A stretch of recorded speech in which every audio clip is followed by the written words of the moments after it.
Chapter of history کے معزز سامعین، السلام علیکم۔ سامعین، تاریخ ہند کے سلسلے کی ایپیسوڈ نمبر 51 میں خوش آمدید۔ 10 برس تک حیدر علی نے انگریزوں کے ساتھ صلح رکھی۔ اس اثنا میں اس کی طاقت بڑھتی چلی گئی۔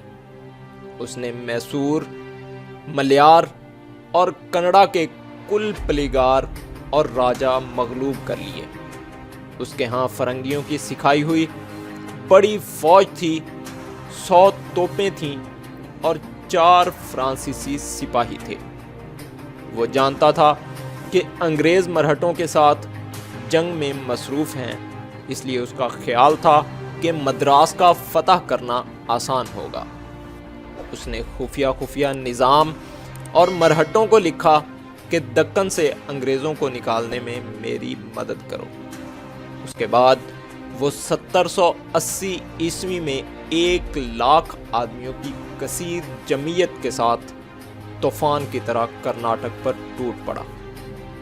دریائے کرشنا سے لے کر کاویری تک کل ملک کو پامال کر ڈالا، دیہاتوں میں آگ لگا دی، مویشی ہانک کر لے گیا۔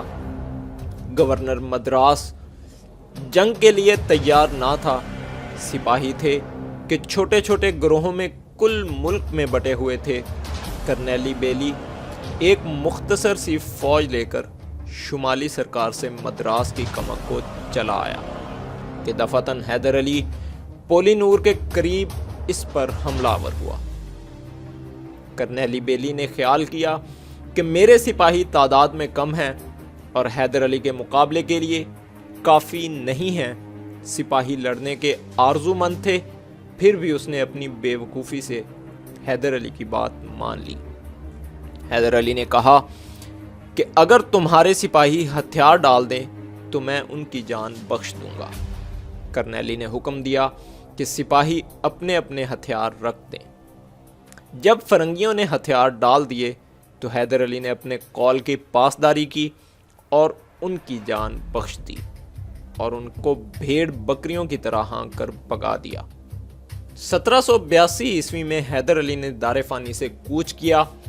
انگریزوں نے اس کے بیٹے ٹیپو سلطان سے 1884 عیسوی میں بنگلور کے مقام پر صلح کر لی۔ فریقین نے جو شہر اور ملک فتح کیے تھے واپس دے دیے اور انگریزوں کے آدمی جو میسور میں قید تھے رہا کیے گئے۔